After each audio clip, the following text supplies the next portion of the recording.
गुरुवार को मैं बागेश्वर धाम से लौटी थी, इलाहाबाद से प्रतापगढ़ आई। प्रतापगढ़ में पहुंची करीब 9:25 पर। तो वहाँ से एक ऑटो जा रही थी, बुक्ड ऑटो थी वो, तो मुझे जल्दी थी स्कूल के लिए, तो उस ऑटो में बैठ गई। मुझे ये नहीं पता था कि ये बुक्ड ऑटो है। बैठने के बाद जब मैं मोहनगंज पहुँची तो उसमें एक शराबी दरोगा बैठा हुआ था। वो हमें इधर उधर छूना शुरू किया, जहाँ देखो वहाँ टच करने लगा अवैध तरीके से। तो मैंने उसे 1-2 बार रोका, तो 1-2 बार रोकने के बाद उसने बोला कि मैं डबल स्टार हूँ, दरोगा हूँ, तुम मेरा कुछ भी बिगाड़ नहीं सकती। फिर उसके बाद मैंने कहा कि ठीक से बैठो, ठीक से बैठो। तो कहा कि ज़्यादा मत बोलो, नहीं तो तुमको मैं यहीं पे उतार कर फेंक दूंगा, क्योंकि ये ऑटो बुक्ड है। और उसके बाद वो इसी तरीके की हरकत पूरी रास्ता करते रहा। मैंने ऑटो वाले से रोकने को भी कहा, लेकिन उसने कहा कि ऑटो वाले रुकना नहीं, क्योंकि ये बुक्ड ऑटो है। तो इस तरीके से करते करते मीन्स छूना, चुंबन लेना, यहाँ छूना वहाँ छूना, बोलना तुम मेरी रानी हो, तुम दिल का टुकड़ा हो, मेरी व्यवस्था हो, नवाबगंज उठा ले जाऊंगा। फिर मैं लालगंज जब पहुंची, मैं उतरने लगी तो उसने मेरा हाथ पकड़कर घसीटा और कहा कहाँ जा रही हो, मेरे साथ नवाबगंज चलो। तो मैंने उससे कहा कि लालगंज जाके तुम्हारी मस्ती ढीली करती हूँ थाना जाकर। तो फिर उसने यही शब्द कहा कि मैं डबल स्टार हूँ, दरोगा हूँ, तुम्हें मैं छोड़ूंगा नहीं, तुम्हारा स्कूल जान चुका हूँ, तुम्हें ढूंढ लूँगा और तुमको मैं अपने साथ नवाबगंज ले जाकर रानी बनाकर रखूँगा। फिर मैं किसी तरीके से वहाँ से निकली और फिर थाना पहुँच गई। अच्छा मैडम जी, आपके साथ कोई था?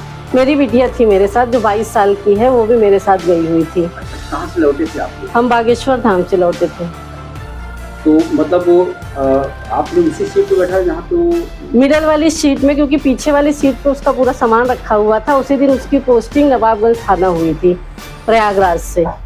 तो पोस्टिंग उसकी नवाबगंज थाना हुई थी, तो उसने सारा सामान वहाँ रखा था और वर्दी अपनी टांग रखी थी हैंगर में ऑटो के एंगल पर। तो केवल बीच की जगह खाली थी, तो कॉर्नर में वो था, मिडल में मैं थी और साइड में मेरी बेटी थी। अच्छा, वक्त क्या हो रहा था? वक्त हम 9:30 पे ऑटो पकड़े थे। ये सारी घटना 9:30 से 10:30 के बीच की है, क्योंकि हम 10:30 बजे ठीक लालगंज चौराहे इंदिरा चौक पहुंच चुके थे। जी जी। अभी जिस तरह से आपको पता चला होगा कि वो डॉक्टर वो दरोगा सस्पेंड हुआ है, तो क्या कहना चाहेंगे? इस पर हम ये कहना चाहेंगे कि हमारा न्यायिक व्यवस्था बहुत ही अच्छा है, क्योंकि मेरे मन में पहले ये भय था कि कहीं ऐसा ना हो कि ये सरकारी विभाग है, पुलिस का साथ दे और हमारे साथ कोई कार्रवाई ना हो, उल्टा हमसे ये कहा जाए कि आप गलत आरोप लगा रही हैं। लेकिन ऐसा नहीं हुआ, मेरे सोच के विपरीत न्याय हुआ है और मुझे न्याय मिला है और हम न्याय व्यवस्था से संतुष्ट हैं। तो जब आपने ये मामला दर्ज करवाया लालगंज, तो यहाँ पे पुलिस का व्यवहार कैसा था? जब आप एक पुलिस वाले के खिलाफ आप रिपोर्ट करने गए? देखिए, जब हम शुरू में वहाँ पर गए 10:30 बजे के बाद हम वहाँ पहुँचे थे, तो एक तो हम बहुत घबराए थे, दूसरा हमारे अंदर स्कूल पहुँचने की जल्दबाजी थी। तो हड़बड़ाहट में हमने अपनी बातें पूरी सही तरीके से नहीं की थी। तब उन लोग कुछ भी सुनने को तैयार नहीं थे। उनको ये लगा कि आपके साथ कैसे हो सकता है। फिर उन्होंने ये कहा कि वो तो वर्दी में नहीं है, फिर आपको कैसे पता कि वो दरोगा हैं। इस तरह के कई क्वेश्चन उन लोगों ने किया। लेकिन जब मैं 2:30 बजे गई दोबारा, तब उन लोगों ने मेरी बात सुनी। 2:30 बजे रात? नहीं, दोपहर में। दोपहर। तो फिर कोतवाल साहब आप मिलने थे वहाँ? हाँ, वो थे। उन्होंने मेरी पूरी बात सुनी।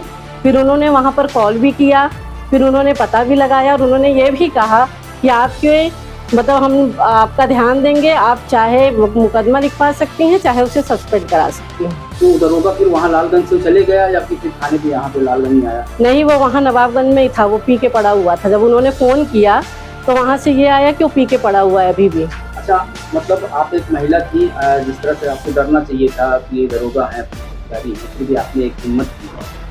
ये जज्बा क्या कहना चाहेंगे लोगों से? हम बस यही कहना चाहेंगे कि इंसान के अंदर अगर विल पावर हो तो वो कुछ भी कर सकता है। हमें डरने की क्या ज़रूरत है, जो होना है वो होगा ही। हमें किसी भी गलत काम के प्रति प्रतिकार जरूर करना चाहिए, आवाज़ जरूर उठानी चाहिए, क्योंकि आज हमारे साथ हुआ है, कल किसी छोटी बच्चियों के साथ भी हो सकता है।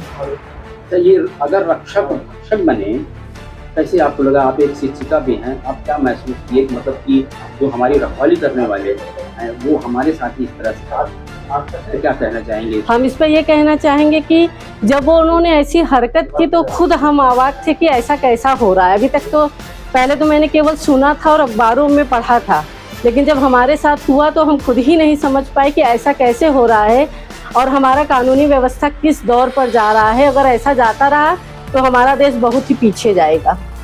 ये सोच हमारे मन में तुरंत आई थी। मैडम, बहुत बहुत धन्यवाद।